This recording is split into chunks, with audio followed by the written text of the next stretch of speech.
नमस्कार, खबरों के महातंत्र में आपका स्वागत है। व्यक्ति विशेष में आज हमारे साथ खास मेहमान डॉक्टर संदीप वर्मा जो कि एक आईसीयू स्पेशलिस्ट हैं और डॉक्टर निरंजन पांडे जो कि एक फिजिशियन है। आज हमसे बात करेंगे। बहुत बहुत स्वागत सर आपका हमारे व्यक्ति विशेष में। धन्यवाद।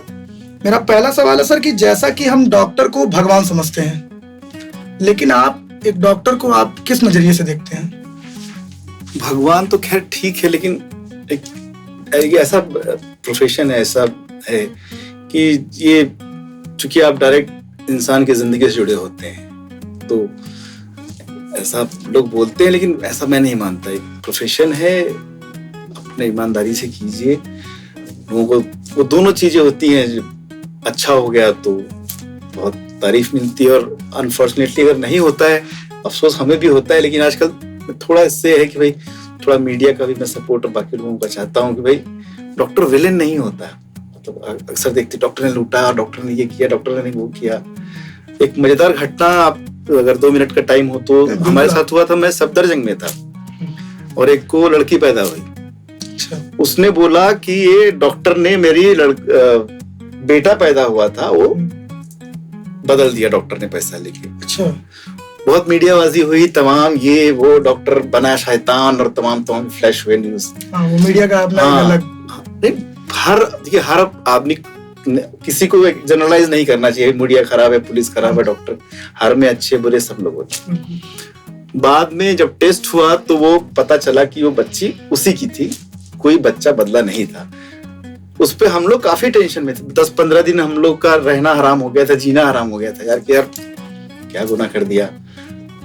लेकिन जब वो रिपोर्ट आई कि भाई ये बच्चा इनका ही है, ये जो पुत्री जो प्राप्ति हुई है ये इनकी है, तो ना कोई मीडिया आया ना कोई आया। तो वो हमको लगा कि यार दोनों होना चाहिए ना, कि यार ऐसा नहीं मैं बोलता ऐसी घटनाएं नहीं होती होंगी, लेकिन वन साइडेड ब्लेम करना वो थोड़ा ठीक नहीं है ना। सर आप लोगों की मुलाकात कैसे हुई?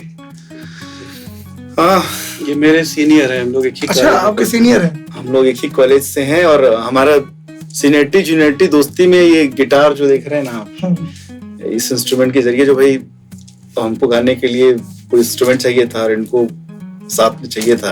अच्छा। सीनियरिटी जूनियरिटी में तो हो नहीं पाता, तो वहाँ पे हमारी फिर हम लोग बैठ के म्यूजिक करते थे कल्चरल फंक्शन में, कॉलेज में। हाँ, और धीरे धीरे ऐसे म्यूजिक तो दुश्मनों को जोड़ देता है। हम तो दोस्त हैं। जब हम पहली बार गए थे, एक इवेंट बता देते हैं, बहुत अच्छा इवेंट है। तो हॉस्टल में बहुत डरे रहते थे, जूनियर थे हम लोग, तो आगे पता नहीं सीनियर कैसे आएंगे।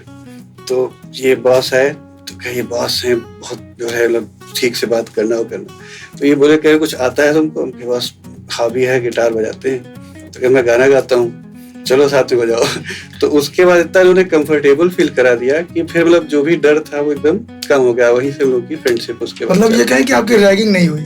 हमारे बचा लिया इसके। उस समय नहीं हुई, बाकी तो हुई। उस समय नहीं हुई। कभी रैगिंग किया है आपने? रैगिंग शब्द अभी ना बड़ा मतलब रैगिंग बड़ी अच्छी चीज थी। अभी उसका हर चीज को आप डिस्टॉर्ट कर देंगे, उसको बिगाड़ देंगे। पहले का पर्पस ये होता था कि भाई इंटर पास करके आया है। पहले का माहौल ऐसा नहीं हुआ करता था। आजकल फेसबुक और इंटरनेट पे सब कुछ पता होता है। भाई 12th तक पढ़े, चुपचाप आए, मेडिकल कॉलेज में कुछ पता नहीं। तो रैगिंग पर्पस था कि भाई इसको खोलो, ये मरीज से बात करे, अपने लोगों से इंटरेक्ट करे, क्योंकि डॉक्टरी ऐसा प्रोफेशन नहीं है कि आपका इंटरेक्शन नहीं है तो आप मरीज से इंटरेक्ट नहीं कर पाओगे, तो आपको समझेगा ही नहीं क्या हुआ है। पर्पस वो था कि भाई ये घर से निकला है, गांव से आते थे बहुत से हमारे साथ, गांव से पढ़े और सीधे मेडिकल कॉलेज आ गए, तो बात करने में झिझकना वो था। बाद में ये हर चीज का जो हम लोग फायदा नुकसान निकालने लगते हैं। कई जगह ऐसा देखा जाता है कि जो है बाल बीच से उड़ा देंगे तो जो है देखिए मिल के मारने लगते हैं। ये बहुत गलत है। रैगिंग का ये रूप बहुत गलत है। रैगिंग का मतलब ये था ही नहीं ना। वो तो भाई गाना गाओ, चलो भाई किसने गाना कभी नहीं गाया, चलो गाना सुनाओ। अब कोई हमारा भी गायक और संगीत वैसे ही निकला ना, कभी गाए नहीं थे, पढ़ते रहते दिन रात, भाई गाना गाओ, भाई गाना अच्छा गाना गाता है। और जो उसमें संबंध बनते थे सीनियर, उसके वो लाइफ लॉन्ग होते थे, इंटरेक्शन होता था, सारे बैचेस ऊपर से लेके नीचे एक दूसरे को सब जानते थे। लेकिन वो गलत तो है, ये मारना पीटना तो यार मतलब जो तो कोई बात ही नहीं है। तो खराब, वो सबके एंजॉयमेंट, जूनियर भी एंजॉय करता था, सीनियर भी एंजॉय करता था। अब आप उसको किसी को टारगेट करना, किसी को मारना, मतलब मेंटल टॉर्चर नहीं है। रैगिंग का मतलब एंजॉयमेंट था, सब एंजॉय करते थे। मतलब आप ये कहना चाहते हैं किसी को फिजिकली असॉल्ट करना ये रैगिंग नहीं है? मेंटली या वर्बली आप, ये तो गलत है ना। बच्चा घर से नया नया आया है, उसको आप एकदम ऐसा टॉर्चर कर दो यार, ये तो गलत है। तो ये डॉक्टर बनने का इंस्पिरेशन कहाँ से आया? अब दोनों चीजें हैं यार। पहले तो doctor, engineer, IAS, UP Bihar में ऐसे था भाई डॉक्टर बन जाओ, इंजीनियर बन जाओ, आईएएस बन जाओ। लेकिन नहीं, हमको अच्छा लगता था, कोई कष्ट में हो, हमें बड़ा अच्छा लगता, गए एकदम रोते हुए गए और हंसते हुए निकले, लगता है जादूगर है यार, वैसा रोते हुए गया था, इंजेक्शन दिया, सही हो गया। तो एक इंटरेस्ट था। और समाज सेवा तो है ही है, इसमें कोई दो राय नहीं है, आप अच्छे से करो। कोविड में आपने देखा ही, कोविड का जो रूप आया था गंदा, उसमें कोविड का आपने नाम लिया तो एक सवाल है कि कोविड में कई डॉक्टर्स के ऊपर ऐसे आरोप लगे कि वो किडनी निकाल लेते थे या जो है मरीज की बॉडी नहीं देते थे। इस पे किडनी, वो दोनों सवाल अलग अलग है। किडनी निकाल, ये तो भैया देखो, राम के समय रावण पैदा हो गया तो उसका तो कोई कुछ नहीं है। लेकिन आरोप है कि कोविड को दिखा करके और फिर किडनी का निकाल लेना। तो घटना अगर हुई होगी तो उसका कुछ नहीं किया जा सकता। वो तो भाई खराब लोग तो रहते ही हैं। ऐसी कोई हो तो उसका कानूनन, जो भी कानून बना है उसकी तरफ सजा होनी चाहिए भाई। कोई ऐसे कैसे कर सकते हैं आप? लेकिन जितनी तत्परता से और जितने अच्छे से हमारे यहाँ टैकल किया गया, जिस तरह की ये बीमारी थी, हमें याद है कि जब हमारा पहला आईसीयू में जब एंट्री ले रहे थे, लगा था वॉर पे जा रहे हैं, तो हमको महसूस हुआ कि यार ये जो फ्रंट पे जाते हैं, क्योंकि ऐसी बीमारी थी जिसका कुछ पता नहीं था हमको। शुरू में कोविड के बारे में कुछ पता नहीं था, ये पता था कि इससे लोग मर रहे हैं। और हुआ भी शुरू में, जो मैं बॉम्बे में था, मतलब जो पहला वेव महाराष्ट्र में बड़ा गंदा आया था। यहाँ पे नॉर्थ में ये सेकेंड वेव खतरनाक था, लेकिन पहला वेव उस तरफ, तो वहां पे मतलब वो आप सोच नहीं सकते हैं कि बाहर से निकलना, घर जाए कि नहीं जाए। हम शुरू के 4-5 महीने घर नहीं गए, बाहर वहां वाइफ खाना रख देती थी, हम लोग बाहर से लेके, क्योंकि खुद भी लगता था घर में बच्चे हैं। और अनफॉर्चुनेटली मेरे साथ पर्सनल ट्रेजेडी भी काफी रही कोविड में। तो मैं तो बोलूंगा कि डॉक्टर्स के लिए बहुत ही बुरा वक्त था, सबके लिए था, बट हम लोग चूंकि फ्रंट वॉरियर थे तो ऑब्वियसली। आप मुंबई से है, एक घटना जो आज भी देश भूला नहीं, 26/11। उस टाइम आपकी पोस्टिंग या आपकी ड्यूटी कहाँ थी? उस वक्त मैं ठीक होटल ताज के पीछे हमारा हॉस्पिटल है, वहां पे हम लोग थे। और रात में अचानक हमको ऐसा शुरू में लगा कि कोई पटाखे उठाके चल रहे होंगे, बाद में पता चला कि एक टेररिस्ट अटैक है। और बहुत ही गंदा था, मतलब आतंकवाद के तो अभी भी जूझ ही रहे हैं सारा दुनिया, और अभी तुरंत पहलगाम होके गया है। तो उसका उससे बुरा तो कुछ हो ही नहीं सकता। और इसमें तो भाई जब देश की बात आए तो हम सबको एकदम एक होना चाहिए, और इस बार बहुत अच्छे से उसको जवाब भी दिया गया है। तो डर लगा था आपको कि शुरू में देखो, ये कभी जब पहला जो होता है ना, तो शुरू में लगता है थोड़ा सा, एक बार आप आ जाओगे ना। हमारे साथ कमांडोज थे, तो 2-3 ब्लैक कैट कमांडोज थे, तो उनसे हमने बाद में, उन्होंने कहा डॉक्टर साहब उतना दर्द तो गोली से नहीं हुआ जितना आप लोग जब हमारी गोली निकाल रहे थे तब हो रहा था। तो ये सवाल हमने उनसे पूछा कि आपको डर नहीं लगा कि सामने से गोलियां चल रही हैं और आप सीधे ताज में, वो लोग शीशा तोड़ के घुस गए थे खटाखट, उन लोगों ने सबको बचाया था। तो बोले डॉक्टर साहब वो जुनून रहता है ना सर पे, तो डर वर नहीं रहता। हमको लगता है हमारे देश पे किया है, हमको छोड़ना नहीं है। उस वक्त वो जहन में आता ही नहीं है। तो हम भी जब इस तरह के पेशेंट डील कर रहे होते हैं जो कि इन्फेक्शियस डिजीज है या तमाम ऐसे जो कम्युनिकेबल डिजीज हैं, तो वो चीज नहीं रहती है। फिर ठीक है, डॉक्टर क्यों बन गए, फिर नहीं बनते। एक डॉक्टर को अपने मरीज के लिए क्या चैलेंजेस होते हैं? चैलेंज मरीज क्यों, जैसा मरीज, पहला तो कि भाई ये ठीक हो जाए। दूसरा, इंडिया में और भी रहता है भाई, इकोनॉमिकली एकदम ऐसा ना हो कि बीमारी से ठीक हो गया और पैसे से चला गया, वो भी एक बड़ा। अब तो खैर गवर्नमेंट की तमाम स्कीम्स हैं पिछले 4-5 सालों में बहुत। वरना जब हमने स्टार्ट किया था तो हमें याद है, हम सफदरजंग में थे, तो एक दवा थी जो काफी महंगी थी, बट उस मरीज को वही चाहिए थी। और सफदरजंग की ओपीडी 200-300 की होती थी, तो 3-4 घंटे में वो एक मरीज का नंबर आता था। तो एक मरीज को मैंने दवा लिखी, वो 4 घंटे बाद फिर इसलिए आया कि साहब ये दवा ना 70 रुपए की है, और हम तो 30 ही रुपए लेके आए थे, उसमें जाने का किराया भी नहीं मेरे पास। अनफॉर्चुनेटली उस वक्त वो दवा थी नहीं फार्मेसी में, तो हमने अरेंज किया और दिया। बट ये भी बहुत बड़ा अब तो खैर बहुत अच्छी चीज है कि अब तमाम जो है इस तरह की चीजें आ गई हैं। आपकी लाइफ में सबसे इम्पोर्टेंट केस क्या था जो अभी तक याद हो? ऐसे तो बहुत हुए हैं, लेकिन खासकर जो हमें याद आता है, जब हम 26/11 के बाद का जो कमांडोज हमारे पास आए थे, तो उनको देख के मतलब एक तो फीलिंग आती थी कि भाई पेशेंट है, बट ये कितना इम्पोर्टेंट पेशेंट है। हालांकि डॉक्टर के लिए सारे पेशेंट इम्पोर्टेंट होते हैं, लेकिन एक बीइंग एन इंडियन तो एक भावना तो आ ही जाती है कि यार इसको कुछ नहीं होना चाहिए। वो तो हर मरीज के लिए हमारा रहता है यार, इसको नहीं होना चाहिए, लेकिन वो तो हो जाता है भाई, उसमें कोई गलत बात नहीं है। वो होता है कि यार इतनी रिस्पेक्ट है उनकी, इसलिए हो जाता है।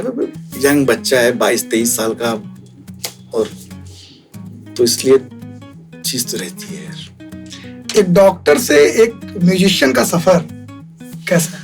ये साथ में ही शुरू हुआ था। अच्छा। बचपन में यहाँ बोलते हैं खेलो कूदो बने खराब, तो गाना वाना खाली साइड में गाते थे हम लोग। मेडिकल कॉलेज रैगिंग का फायदा देखिए। हाँ। है तो वहां पे आए तो सीनियर ने कहा अच्छा मुर्गानी बनेंगे, गाना सुनो, कुछ आता है? गा लेते हैं, सुनाओ। सुना दिया। और थोड़ा मैं बेसिकली प्रयागराज का हूँ, तो वहाँ प्रयागराज में संगीत का माहौल भी है थोड़ा सा। फिर धीरे धीरे म्यूजिक एक एडिक्शन होता है, सबसे दुनिया का खूबसूरत एडिक्शन म्यूजिक का ही है, इसका कोई साइड इफेक्ट नहीं है। किसी से गुस्सा हो म्यूजिक बजा दो तो हाँ, अरे आप एकदम स्ट्रेस में हो, आप अच्छा सा गाना सुन लीजिए। कितनी भी स्ट्रेस हो, हम लोग मतलब मेडिकल में प्रोफेशनली बहुत स्ट्रेस होती है, एग्जाम पढ़ाई के दौरान सब चीज में, तो हम लोग अपना गाए बजाए मैं मूड रिलैक्स हो गया। पैसे भी लगते थे यार। बाकी तो किसी चीज में पैसे लगेंगे, जाओगे 20 रुपए कोल्ड ड्रिंक, 50, इसमें क्या बैठ के गा लिए यार। बहुत बस हमने लगे, बोला अच्छा नहीं गा रहा, तुम मत सुनो भाई।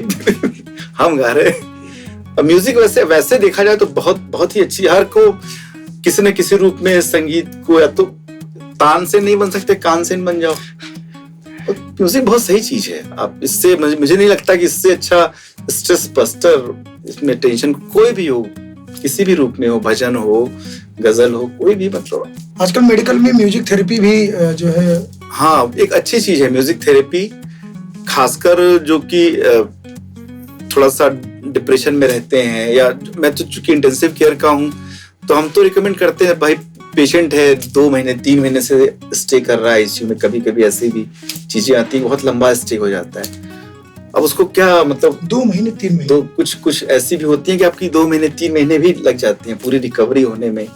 बहुत कभी कभी ट्रॉमा के ऐसे पेशेंट आते हैं कि कई फेज में उनका ऑपरेशन होता है, और पहले से उनकी तबीयत काफी खराब होती है। अब उनके लिए क्या है सबसे अच्छा, हम बोलते हैं आपको कुछ अगर पसंद है तो आप सुनिए। तो म्यूजिक, और भी आजकल तो ब्लड प्रेशर, हेडेक, उसमें तमाम रागों से, इंडियन रागों का, इंडियन क्लासिकल म्यूजिक का काफी है, काफी और प्रूवन है। अब तो कुछ राग जो हैं वो आपको, आपकी सेहत को फायदा पहुंचाते हैं, आपकी तमाम बीमारियों में फायदा पहुंचाते हैं। चीजें अभी रिसर्च में है, लेकिन है, फायदा तो होता है यार। एटलीस्ट आप टेंशन और स्ट्रेस तो आपका रिलीज होता है ना। तो एक छोटा सा म्यूजिक थेरेपी अगर मुझे भी मिल जाता, एक छोटा सा क्या हो जाएगा भाई? चल कुछ एक बजा दे। चलिए, क्या सुनाएंगे आप? अरे मैं कौन सा गाना सुन रहा था? ला ला ला। तो बता दीजिए इसके बारे में, कंपोजर कौन है, क्या है? अच्छा, ये वीर ज़रा का है, और मदन मोहन शायद, ये हमारे बहुत ही मशहूर कंपोजर थे। पुराने कंपोजिशन की आप उसकी जादू देखिए कि वो उस जमाने में छोड़ के गए, और अब आज ये बनाया गया, शाहरुख खान पे फिल्माया गया था शायद।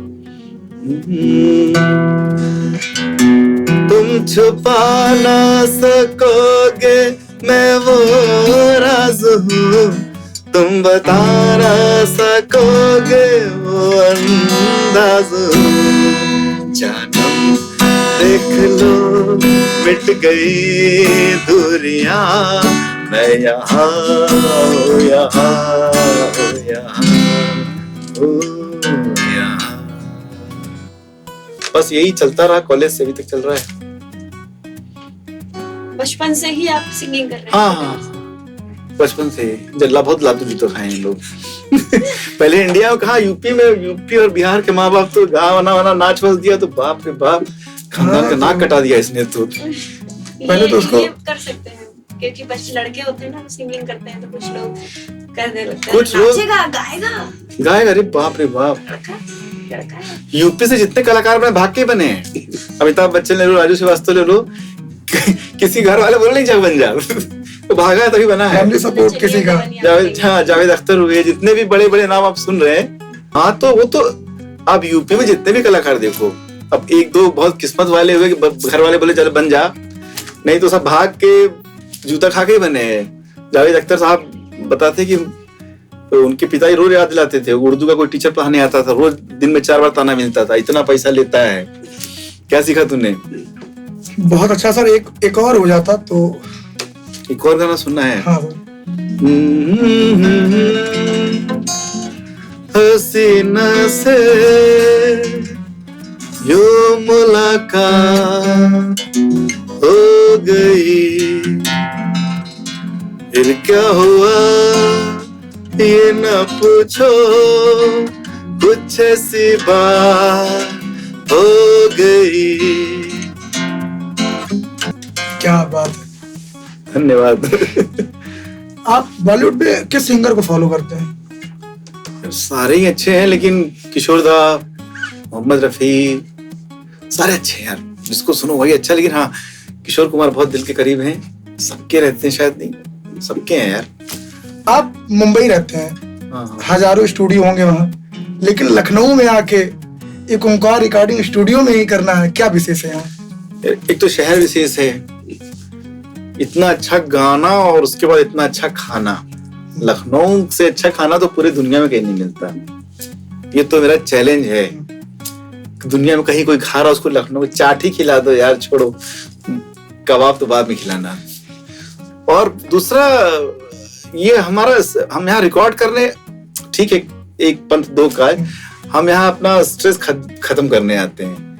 इस स्टूडियो का इतना माहौल अच्छा है, और हमारा रिकॉर्डिस्ट दीपक शायद कैमरे के पीछे खड़ा है, वो उसको भी शॉट ले लेना यार, उसका भी शानदार है ये।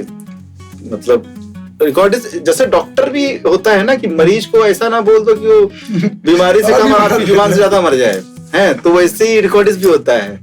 बता दे यार सर, आपके सुर नहीं लग रहा है, क्या गा रहे हैं यार, ताल तो वो है, तो पहले आपको कंफर्टेबल करना होता है आर्टिस्ट को। तो वो डॉक्टर दीपक नहीं, डॉक्टर हटा दो, दीपक इसका डॉक्टर है, म्यूजिक के डॉक्टर है, म्यूजिक का डॉक्टर है, स्टूडियो का डॉक्टर है। ही वंडरफुल, ही इज वंडरफुल। और बाकी लोग को भी मैं रिकमेंड करूंगा, दाम मत बढ़ाना भाई मेरा, पता चला स्टूडियो हिट है वैसे, और हिट हो गया इसलिए मैं बोल रहा हूँ, ऑफिशियली रिकॉर्ड हो रहा होगा तो दाम नहीं बढ़ा सकता मेरा वो। बट फिर भी बहुत रिजनेबल है, ये भी बोलूंगा मैं। जितना अच्छा ये आउटपुट इस स्टूडियो का है, उसकी तुलना में चार्जेस कुछ नहीं, वो बढ़ा देगा अभी। सर आप नहीं बोला था, आजकल तो कोई भी कुछ भी खोल लेता है ना, लेकिन अगर म्यूजिशियन अगर रिकॉर्डिंग स्टूडियो खोलता है तो वो mister Vicky, he is wonderful musician, wonderful person. और बीच बीच में जब हमारा गाना अच्छा लगता है तो आके हमको टिप्स देके जाते हैं, बहुत अच्छी टिप्स देते हैं। अगर हम बड़े आर्टिस्ट बन गए तो सर का टिप्स बहुत मायने रखता है इसमें। हमने आपके बारे में थोड़ा रिसर्च किया, हमारी टीम ने किया। दिल्ली में सरोजनी नगर में बॉम्ब ब्लास्ट हुआ था, उस समय भी आप वहां थे यार। वो मतलब मेरे पहले वो घटना थी, और इतना हृदय विदारक वो दृश्य था कि आज भी मैं सोचता हूँ कि तो मेरे रोंगटे खड़े हो जाते हैं। हमें याद है कि हम उस वक्त सीपी कैनॉट प्लेस में कोई शो था शायद, मुझे एग्जैक्ट याद नहीं था कि नसरुद्दीन शाह का था, किसी का चल रहा था, और हमको हमारे सीनियर डॉक्टर चावला का फोन आया था तुम लोग कहाँ पे हो इस वक्त? तो हम लोग लगा ड्यूटी खत्म हो गया, अब क्यों बुला रहे हैं? तो बोले नहीं, बहुत बड़ी ट्रेजेडी हो गई है, बहुत बड़ा विस्फोट हो गया, तुम लोग जहाँ भी हो भाग के आ जाओ।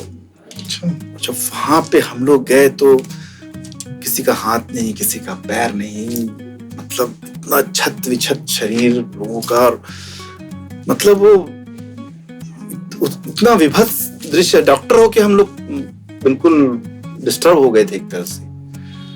और उसमें हम यही है कि हिंदुस्तान में जब भी कुछ होता है सब एक आ जाते हैं, सब एक हो जाती है। ये हमारे बहुत खूबसूरती है हमारे हिंदुस्तान। अभी पहलगाम हमले में सारे नेता एक हो गए। ये हमारी शक्ति है, हमारा स्ट्रेंथ है।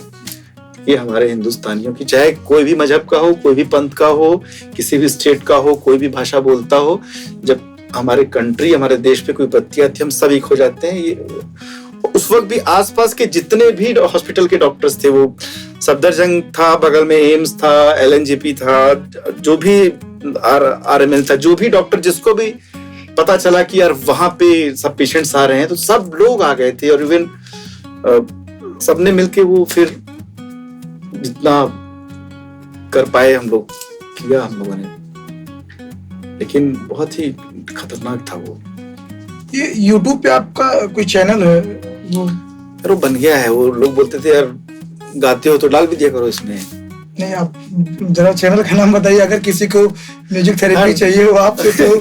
डॉक्टर संदीप वर्मा के नाम पे हमारा म्यूजिक चैनल है, और उसमें हम अपने जो गाने हमको अच्छे लगते हैं वो हम गाते हैं, दिल से गाते हैं। और ओमकार स्टूडियो में आके मिस्टर दीपक के पास बैठ के आजकल कर रहे हैं। और उसको बढ़ाओ यार, आप लोग सुनो, हमको सजेस्ट करो क्या और इसमें चाहिए आपको, ठीक है। और उसमें हम चूंकि संगीत से जुड़े हैं, संगीत को से जुड़ी जो भी चीज है, ये हमने जो टी शर्ट पहन रखी है अभी मैं इस पे, हाँ इस पे आप आने वाले थे, हम पहले खींच के ले आए, मेरा भूल ना जाओ। नहीं, इसके बाद में आने वाला। तो हमने एक म्यूजिक प्लेटफॉर्म स्वर कैनवस के नाम से स्टार्ट किया है। अच्छा। अभी सिर्फ वो टी शर्ट पे, लेकिन इस प्लेटफॉर्म का हमारा बड़ा विजन है, स्वर कैनवस के नाम से है। इसमें सिर्फ जो भी आर्ट, जो भी कल्चर, जो भी इससे क्रिएटिव चीज जुड़ी चीजें हम इसमें आगे और भी लेके आएंगे, यंग आर्टिस्ट।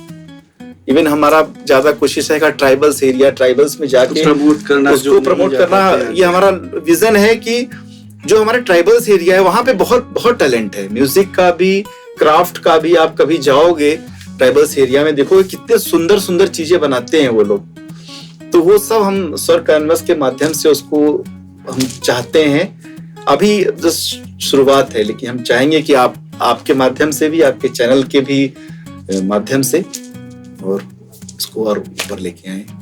तो ये हेड्स ऑफ गिटार देखो यार, गिटार को तो हमेशा हेड्स ऑफ है।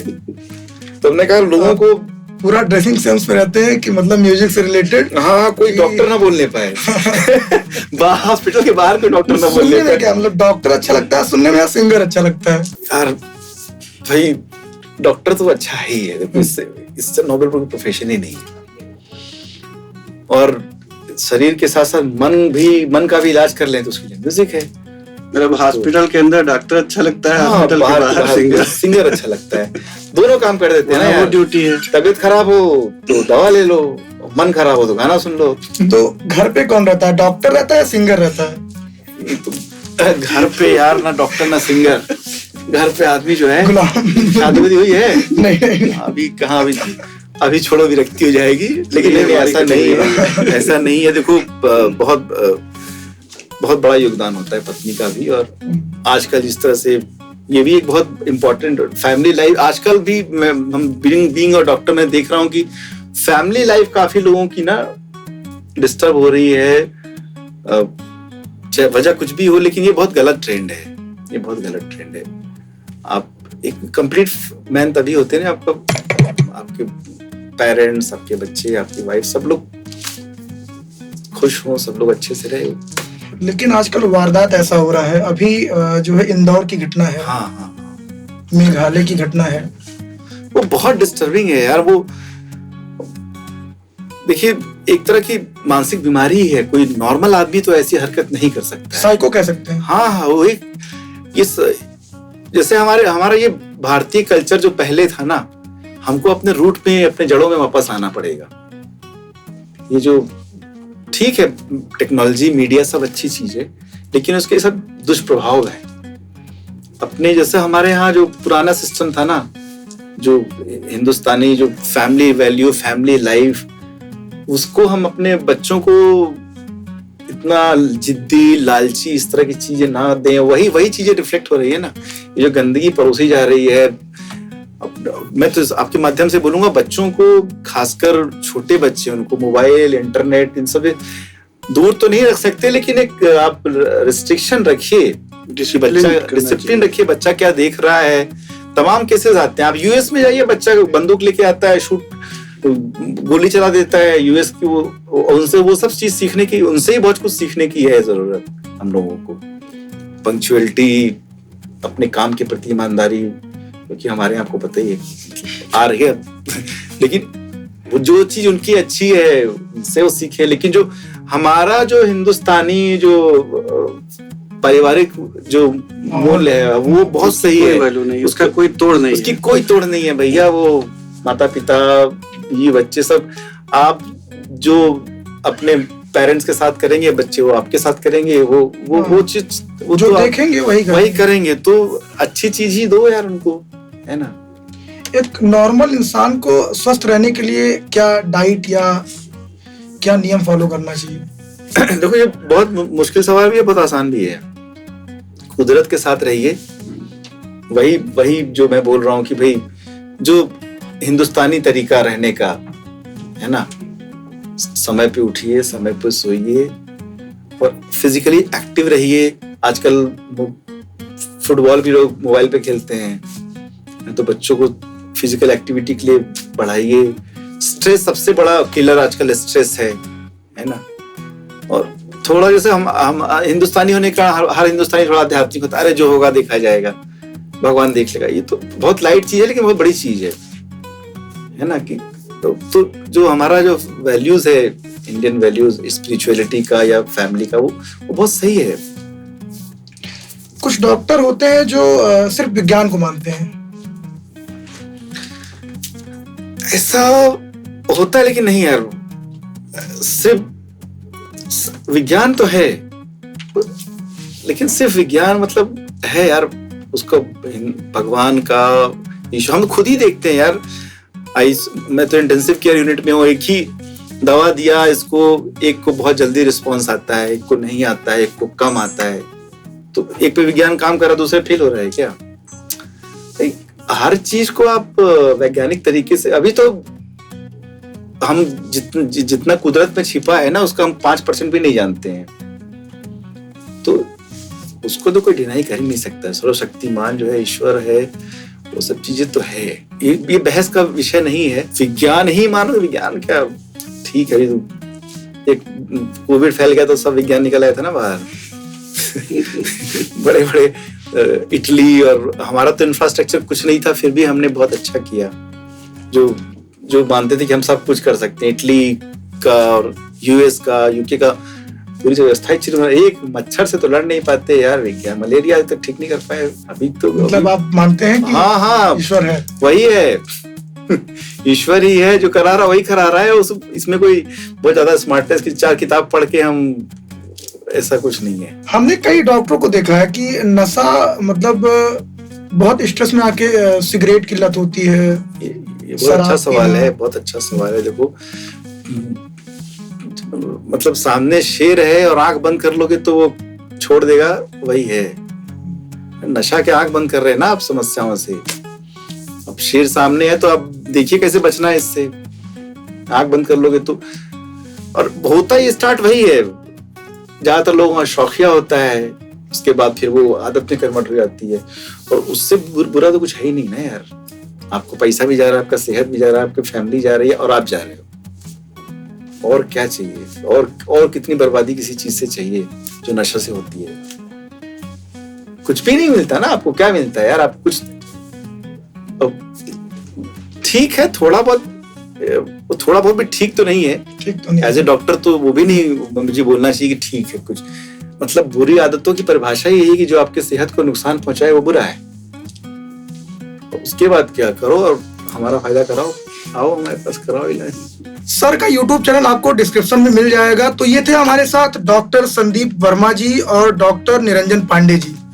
सर आपके साथ बात करके बहुत अच्छा लगा और बहुत इंस्पायर हुआ हूँ मैं, और मैं म्यूजिक थेरेपी लेता रहूंगा। अरे एकदम सब थेरेपी लो हमसे आप। और बहुत अच्छा लगा, हमें भी बहुत अच्छा लगा। और मिलते हैं नए मेहमान के साथ, तब तक के लिए देखते रहे महातंत्र। मैं हूँ आपका नितेश कुमार।